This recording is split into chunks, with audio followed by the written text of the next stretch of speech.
Assalamualaikum warahmatullahi wabarakatuh. Kabajamtootaaf jaalatamtoota hordoftoota Zeenuutuub hunda keessanuu gara sa'aatii kanaan isin gahe obboleeyyan qaqqaalii fi gaggaarii akkuma beekamu awwaala irratti obboleeyyan tiyyaa mee yeroo viidiyoo laaltan laayik godha saabiskiraab godha obboleeyyan tiyyaa homaa isin hin godhu.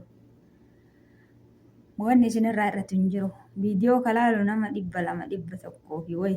Garuu namni tokko laayikii tuqaa wanni isinirraa irratti jira.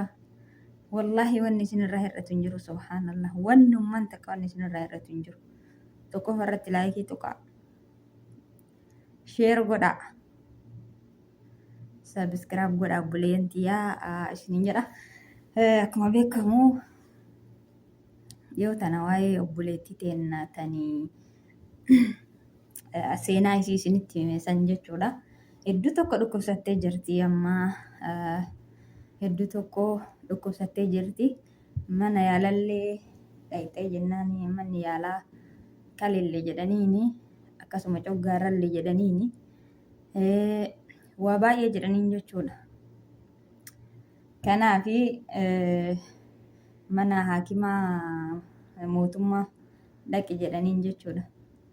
Achitti kaleen yoonni si godhatti jedhaniin jechuudha. Dhagaa hedduu tokko namatti dhagahama. Sanirraa kan ka'e sammuun isii kunillee akka tokko jechuudha obboleeyyan tiyyaa yaa'anii bakka waan isii muudatee waan keessa tarte kana hedduu tokko bakka hin jiraa miti obboleeyyan tiyya dhugaa rabbi namatti dhagahama. An baay'ee wajjii yaaddahee waan godhuuf dhabee jechuudha. Wanni walii godhan biyya namaa kana keessatti dhuguma rabbiitti hin jiru. Waan godhuuf dhabee tumaan akkasumatti du'aa ima godheef jechuudha. Waan nan du'aa'edha rabbiin inshaallah fi haa milkeessu.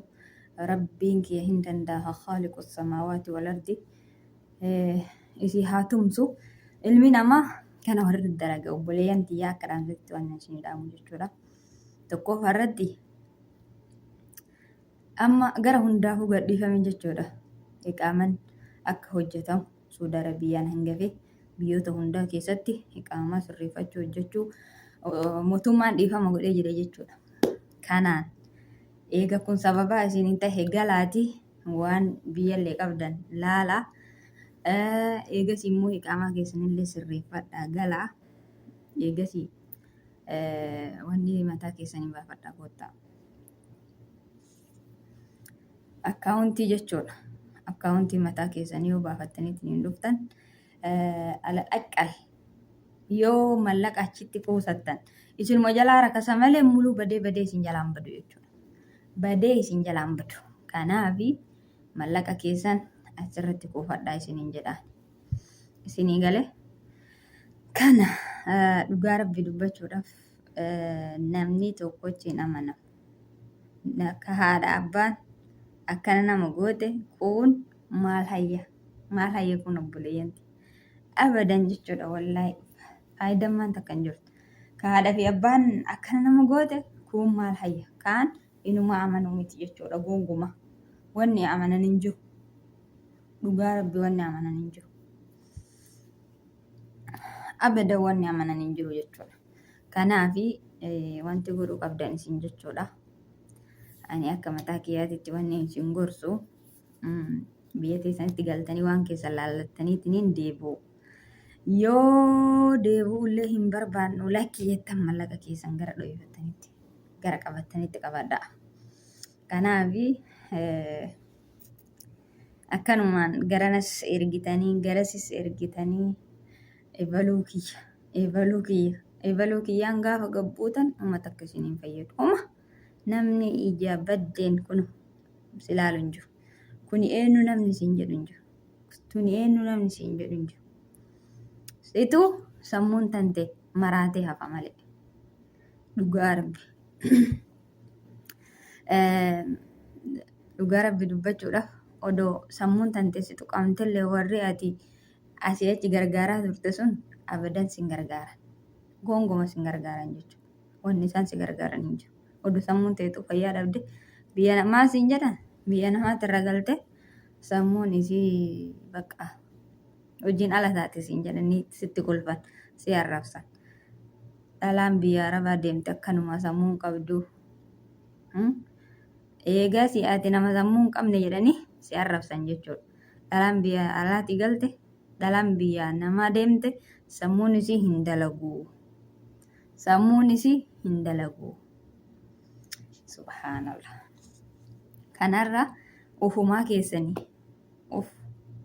uf jaaladhaa mee takka of jaaladhaa. Sammuu keessaniif dursa kennaa. Sammuu keessaniif dursa kennaa. Huma argitan duuka. Huma argitan duuka. Wallahi maaliifuu yoo bultiin takka isin jalaa badde sammuu keessan biizii gootanii sammuu keessaniin itti cinqamtanii mataa keessanii itti cinqamtanii maaliif hin barbaachisu. Wallahi yoo bultiin isinii taatellee yoo isinii ta'uu baattellee sammuu keessaniif dursa kennaa. Sammuu keessan bashannansiisa. Sammuu keessan firii godha. Maaliifuu yeroo biraatiif akka sammuun teessan ariifa isinii taatu jechuudha. Wanni sammuu keessan isin cinqe hin jiru. Wanni sammuu keessanii cinqamtaniif hin jiru. Kanaaf sammuu keessaniif dursa kenna. Sammuu keessan eelajaa isiniin jedha.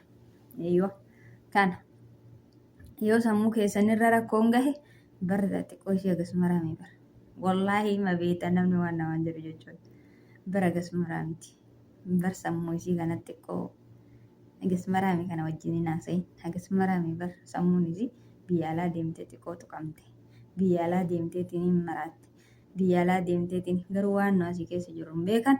Waan nu taane waan nu maraache hin beekan hin maraatte nuun jedhan jechuudha. Abboo rabbi isaan haa maraachuu hin jedhu. Garuu hin jedhu afaan kee. Abaarillee ni barbaachisu waan ta'eef rabbi isaan haa qajeelchu hin danda'a. Rabbiin isaan haa qajeelchu.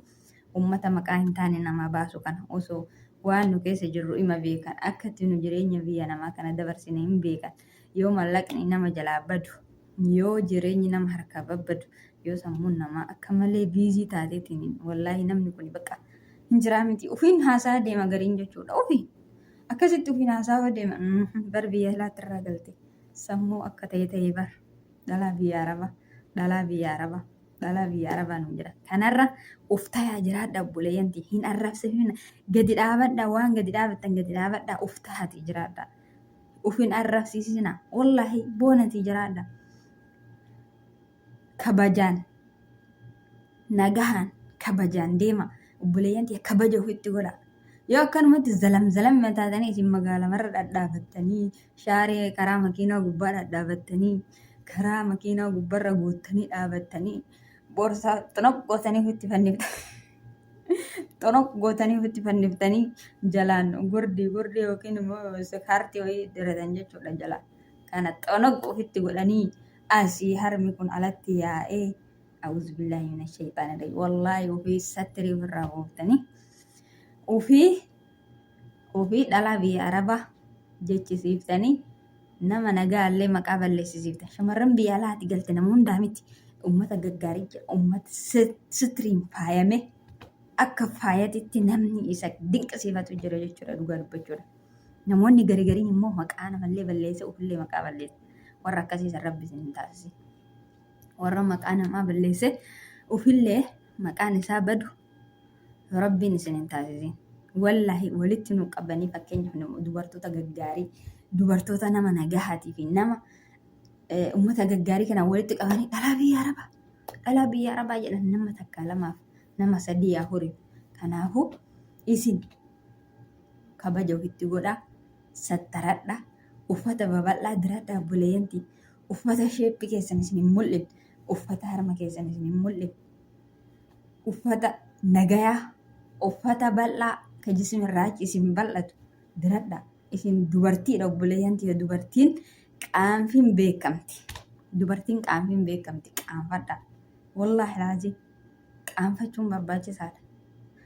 Namni argitee namarraa yoo qaanfate rabbirrallee qaanfata. Dursamee qaanfadhaa isin namuma akkatti isin laaloo asii waa mara waa jismii keessan mara alatti yaaftanii akkamitti das isin hin jedhaayu akkamitti das nama jedha.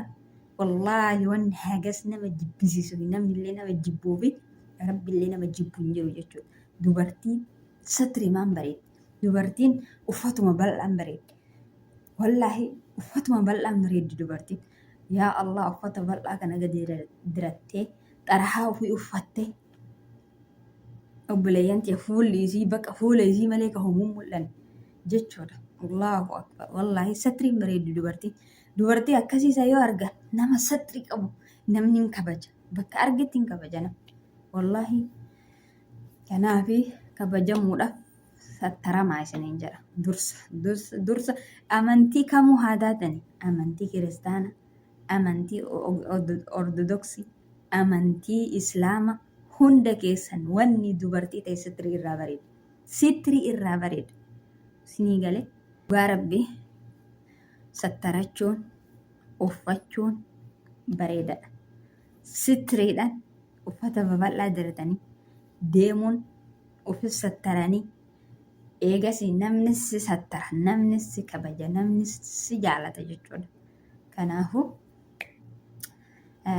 dhugaa rabbii sitiriin bareedna waan ta'eef sattaradhaa isiniin jedha. Kana maalirraa ka'ee waa'ee jireenya shamarran biyya ormaa kana. Waa'ee jireenya shamarran biyya ormaa kun ni ulfaata. Akka malee garaa nama nyaata. Akka malee arrabsamaa jirra. Akka malee ijoolleen sammuu dhabaa jirti. Akka malee jechuudha.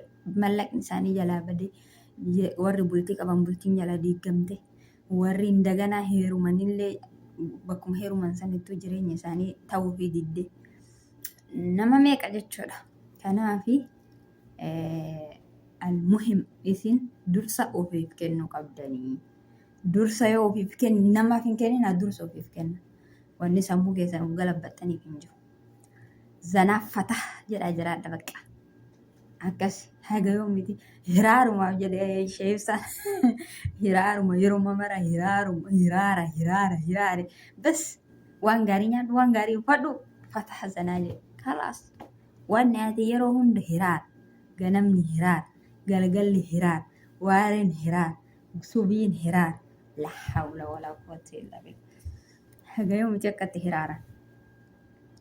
Hiraaraan kun booda sammuu namaa hirgodha jechuudha. Dhugaa rabbi. Kanaaf jiruu duniyaa tana waan xiqqoo irra jiraanna waan ta'eef jiruu duniyaa xiqqoo irra jiraannu tana haga jiraanne sanitti waan gaarii dabarsinee waan gaarii nyaannee waan gaarii dhugnee waan gaarii dubbannee sattaramnee uffannee uffata babal'aa ka jismii keenya hin mul'ifne uffannee zanaa fataa jennee jiraanna.